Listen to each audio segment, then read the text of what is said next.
नमस्कार दोस्तों, स्वागत है आप सभी का। दोस्तों, आज हम बात करेंगे मन के मंत्र के बारे में। जी हाँ दोस्तों, दुनिया में सबसे शक्तिशाली अगर कोई शक्तिशाली चीज़ है कि अगर तुम उसको पूरे मन से चाहो तो तुम उसे हासिल कर सकते हैं। दोस्तों, सभी महापुरुषों का कहना है, लेकिन ये सत्य भी है। दोस्तों, हम जो अपने मन से चाहते हैं वो हमें हासिल क्यों नहीं होता, या कोई इंसान अपने मन में दुख चाहेगा लेकिन वो रहता दुखी है। तो दोस्तों, इंसान अपने मन से कामयाब होना चाहता है, खूब पैसा कमाना चाहता है, लेकिन फिर भी वो कामयाब नहीं होता। दोस्तों, ऐसा दुनिया में कौन इंसान होगा जो अपने मन में चाहेगा कि मैं नाकामयाब रहूं या पैसा ना कमाऊं। ये सोचने की बात है। मन से चाही हुई हर चीज़ हासिल हो जाती है, फिर हम गलत हैं या सही। तो दोस्तों, इस वीडियो को पूरा देखें, तभी आपको ये चीज़ समझ में आएगी और आपको एक ऐसा मंत्र मिलेगा जिससे आप समझ पाएंगे कि अपने मन से कोई भी चीज़ कैसे करवाई जा सकती है। दोस्तों, मन में किसी भी बात का बीज कैसे बोया जा सकता है, तो इस वीडियो को लास्ट तक जरूर देखें। दोस्तों, ये है आकर्षण का नियम कैसे काम कर सकता है। छोटी सी कहानी है, लेकिन बहुत ही अंदर आपको झकझोर करके रख देगी। तो दोस्तों, इस वीडियो को लास्ट तक देखना चाह। दोस्तों, एक बार की बात है कि एक आदमी के जीवन में सिर्फ दुख ही दुख थे। वो जो भी काम करता उस बेचारे का काम पूरा ही नहीं होता। घर में आता तो घर में कलेश बना रहता, और कोई भी उसकी मदद मांगता तो कोई उसकी मदद नहीं करता। चारों तरफ से उसके ऊपर दुख का पहाड़ टूट पड़ा और उसे समझ नहीं आ रहा था कि मैं इन दुखों को कैसे पार करूं। वो दिन रात यही सोचता रहता कि इन दुखों से छुटकारा कैसे पाना है। इसी कारण वो रात में सो नहीं पाता था। उसकी आंखों के नीचे बड़े बड़े काले घेरे बन गए, जिस बात का प्रतीक था कि वो आदमी कितना दुख है और कितना चिंतित है। कभी कभी तो उसके मन में आत्महत्या करने का विचार भी आता, लेकिन अपने परिवार की चिंता करके वो ये कदम नहीं उठा पाता था। वो इतना दुखी हो गया कि उसने निर्णय किया कि वह इन दुखों से छुटकारा पाकर ही रहेगा। इसके लिए चाहे उसे कितनी ही मेहनत करनी पड़े और कुछ भी करना पड़े, अंगारों पर चलना पड़े, लेकिन दुखों से छुटकारा हासिल करके ही रहेगा। ऐसे ही एक दिन उसे अपने मित्र से पूछा कि मैं अपने जीवन को कैसे सुधारूं। उसके मित्र ने बताया कि तुम किसी बाबा के पास जाओ, क्योंकि बाबाओं के पास ऐसा मंत्र होता है जिससे सारे दुख मिट जाते हैं, जीवन खुशियों से भर जाता है और धन संपदा भी हासिल होती है। तुम किसी ऐसे बाबा को ढूंढ लो जो तुम्हारा काम बन जाएगा। उस व्यक्ति के मन में ये बात पूरी तरह की बैठ गई कि कोई बाबा ही मेरा दुख दूर कर सकता है, और इसलिए उसे किसी भी बाबा के बारे में पता चलता तो वो बाबा के पास पहुंच जाता और उस बाबा को अपनी समस्या बताता और उसका समाधान पूछता और कहता कि मैं कुछ भी करने को तैयार हूं, लेकिन मेरी इन समस्याओं से मुझे छुटकारा दिला दीजिए। आप जो कहेंगे वो मैं करूंगा, लेकिन मेरे जीवन को सुधार दीजिए। बाबा कुछ टोने टोट के बताते और करने के लिए देते और बदले में दान दक्षिणा लेते, और ये टोना टोटका करने के बाद तुम्हारे घर में सुख शांति बनी रहेगी। बस इस टोटके को पूरी विधि के साथ करना। वो आदमी घर लौटकर पूरे विधि विधान के साथ टोटके करने लगा, परंतु उसका जीवन में कोई बदलाव नहीं आया और उसका जीवन और ज़्यादा दुखी हो गया। और बाबा उसे टोना टोटका देता, बदले में उससे दान दक्षिणा लेता था, इसलिए उसका धन भी धीरे धीरे खत्म हो गया। इसलिए उसके जीवन में दुख और ज़्यादा बढ़ गया। उसे लगा कि बाबाओं के पास जाने से मेरे जीवन में दुख कम होने की बजाय बढ़ते ही जा रहे हैं। मुझे क्या करना चाहिए, बाबाओं के पास जाऊं या ना जाऊं। एक दिन आदमी ने उसे बताया कि तुम अपने घर में किसी पंडित को बुलाकर हवन करवा लो। हवन होगा तो घर शुद्ध हो जाएगा, और कोई भी बुरी ऊर्जा होगी तो घर में वो घर से बाहर निकल जाएगी। किसी पंडित को बुलाकर पूरे विधि विधान से उस मंत्र का उच्चारण करवाओ, हवन कराओ, जिससे घर में सुख शांति आए। उस आदमी के मन में ये बात बैठ गई। उसने एक पंडित को अपने घर पर बुलाकर हवन करवा दिया। हवन अच्छी तरह से संपन्न हुआ। बदले में पंडित ने भी अच्छी दान दक्षिणा ली और उसके बाद वहां से विदा हो गया। लेकिन कुछ दिनों के बाद उस आदमी को महसूस हुआ कि उसके जीवन में अभी भी कोई बदलाव नहीं आया है। अब वो आदमी पूरी तरह से दुखी हो गया और ज़्यादा परेशान हो गया। अब तो उसे लगने लगा कि मेरे जीवन में दुख कभी खत्म नहीं होंगे। ये सोचकर उस आदमी का बुरा हाल हो गया। एक दिन उसने अपने मित्र से किसी बाबा के बारे में पता चला जो समाधान बताने के लिए कोई दान दक्षिणा नहीं लेता था। उस आदमी को लगा कि ये बाबा दूसरे बाबाओं की तरह नहीं हो सकता, क्योंकि ये तो दान दक्षिणा लेता ही नहीं। अगर दान दक्षिणा नहीं लेता तो सच में कोई सिद्ध बाबा होगा। और यही सोचकर उस बाबा के पास पहुंच जाता है। वो आदमी वहां पर पहुंचता है तो बाबा ध्यान में बैठे हुए थे। ये देखकर वह आदमी वहीं चुपचाप बैठकर ध्यान से बाहर आने कर उनका इंतजार करने लगा। थोड़ी देर बाद बाबा ने आंखें खोली तो एक दुखी और परेशान युवक को बैठे देखा। उसकी आंखों के नीचे काले घेरे देखकर समझ गया कि आदमी अपने जीवन से कितना परेशान है। और उसने संबोधित करते हुए बाबा से पूछा कि बच्चा क्या चाहते हो, बाबा के पास क्या लेने आए हो। उस आदमी ने कहा कि बाबा मैं अपने जीवन से बहुत परेशान हूँ।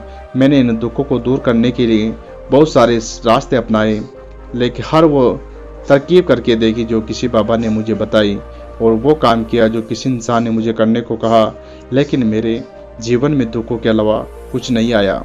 मैं जीवन में दुखों की बढ़ोतरी हो गई और मुझे समझ में नहीं आ रहा कि मैं क्या करूं। बाबा कभी कभी तो मैं आत्महत्या करने की सोचता हूं, लेकिन अपने परिवार की सोचकर मैं ये कदम नहीं उठाता हूं। मैंने आपके बारे में बहुत सुना है और मैं बहुत ही उम्मीद से आपके पास आया हूं।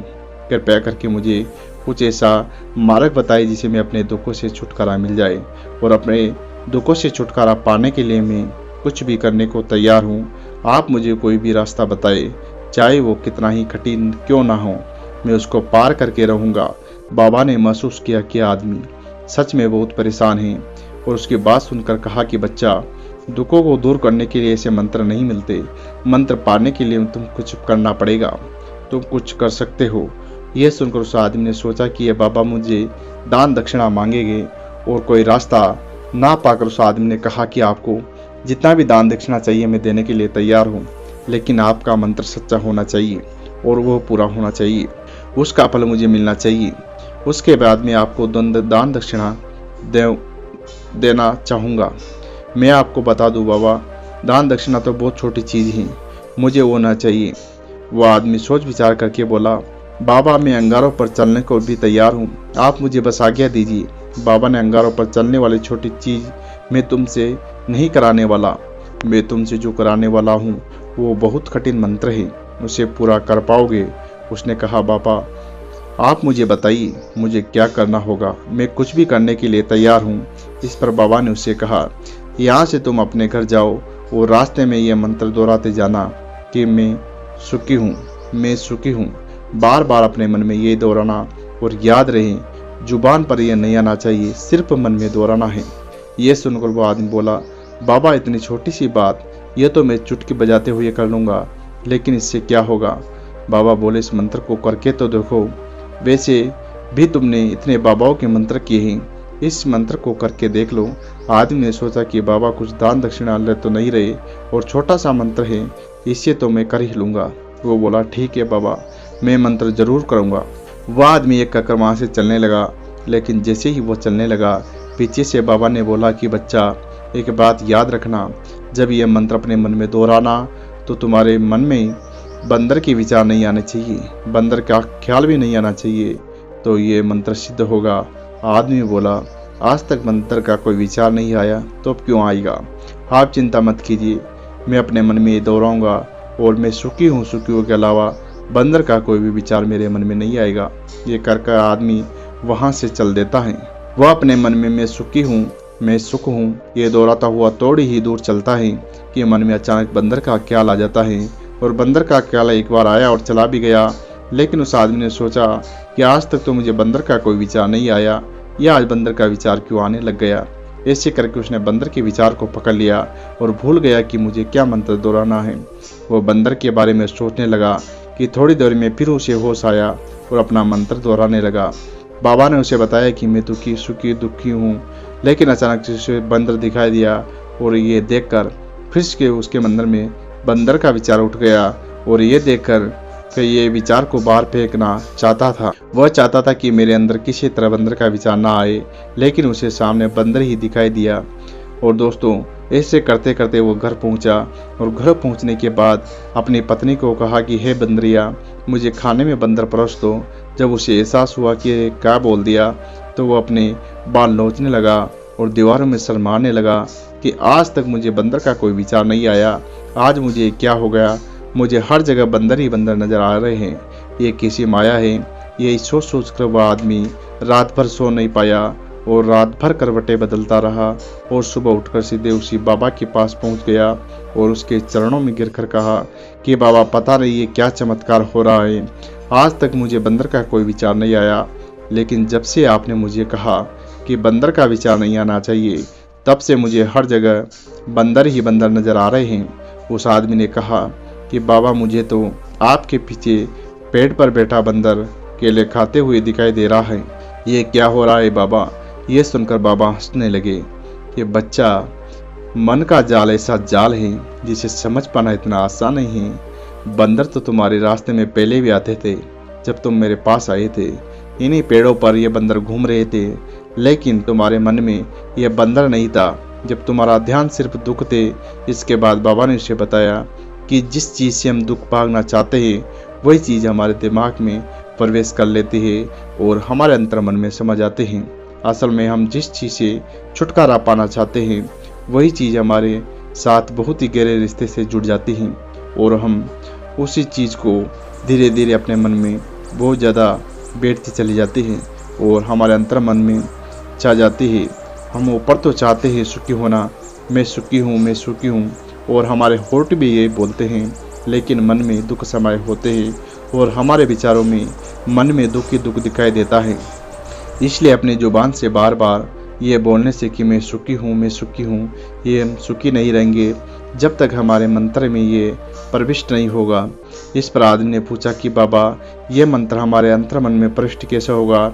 ये सुनकर बाबा ने कहा कि बच्चा, अपने दुखों से लड़ना बंद कर दो। जब तक तुम अपने दुखों से दूर करने की सोचते रहोगे तब तक वो दुख तुमसे चिपके रहेंगे, और जब तक वो दुख तुम्हारे अंतर्मन पर अपना राज बैठे रहेंगे, जब तक तुम उन दुखों के बारे में सोचना ही छोड़ दोगे और उन दुखों से छुटकारा नहीं पाना चाहोगे, उसी दिन से तुम्हारी ज़िंदगी के दुख गायब हो जाएंगे। क्योंकि जिस चीज़ से छुटकारा पाने के लिए हम उस चीज़ के बारे में सोचते हैं तो उस चीज़ के बारे में वो उतनी ही गहरे हमारे दिमाग में ही चली जाती हैं। इसलिए दोस्तों, इस बात से हमें यही निष्कर्ष निकलता है कि हम अधिकतर समय दुखों के बारे में सोचते हैं और हम सोचते हैं कि हमारे जीवन में बहुत दुख है, इससे हमें छुटकारा पाना है। इसी वजह से बार बार सोचने से वे दुख हमारे अंतर्मन में प्रविष्ट हो जाते हैं और हमें एहसास भी नहीं होता। इसलिए अगर तुम दुखों से छुटकारा पाना चाहते हो तो अपने दुखों के बारे में सोचना छोड़ दो, तुम्हें दुखों से छुटकारा मिल जाएगा। अक्सर दोस्तों, आदमी धूम्रपान छोड़ना तो चाहता है, शराब भी छोड़ना चाहता है और अन्य जो खराब नशे वो छोड़ना चाहता है। वो अपने आप से सुबह वादा करता है कि मैं कोई गलत काम नहीं करूँगा, लेकिन दोस्तों जब शाम को लौटता है तो नशे में चूर होकर लौटता है। ऐसा क्यों होता है? क्योंकि जो हम सोच रहे हैं वो पूरा नहीं कर पा रहे हैं। असल में हम उस चीज़ को बहुत ज़्यादा तवज्जो दे देते हैं कि उस चीज़ को बहुत ज़्यादा अहमियत दे रहे हैं। जब हम उस चीज़ के छोड़ने के बारे में सोचते हैं तो हम इसकी इम्पोर्टेंस यानी कि विशेषता और ज़्यादा बढ़ा देते हैं। हमारा मन उस चीज़ के बारे में जितना सोचेगा शराब या धूम्रपान को छोड़ने के बारे में, उतना ही हमारा मन चीज़ के पीछे ज़्यादा भागेगा। उस चीज़ से लड़ना नहीं है, बल्कि बिना सोचे गुजर जाना है। अगर हम इस मंत्र को समझ लेते हैं तो हम अपने जीवन में जो भी चाहते हैं उसे अंतर्मन में डाल सकते हैं और एक बार वो लक्ष्य हमारे अंतर्मन में बैठ जाता है तो फिर सफलता पाने में कोई समस्या नहीं आती, कोई दिक्कत नहीं आती। तो दोस्तों, ये थी आज की वीडियो। कैसी लगी कमेंट में ज़रूर बताएं, क्योंकि दोस्तों अगर हम अपने मन को समझाएंगे नहीं तो हमें बार बार वही ख्याल आते रहेंगे और धीरे धीरे हमारे मन जो है दुख से भर जाएगा। इसीलिए दोस्तों, हमारे मन को हल्का करना सीखो और दुखों को भूल जाओ। धीरे धीरे हमारे जीवन में सुख की प्राप्ति होने लगेगी। तो दोस्तों, इस वीडियो को ज़्यादा से ज़्यादा अपने दोस्तों में शेयर कीजिए ताकि उनको ये बात समझ में आए और चैनल को सब्सक्राइब करना न भूलें।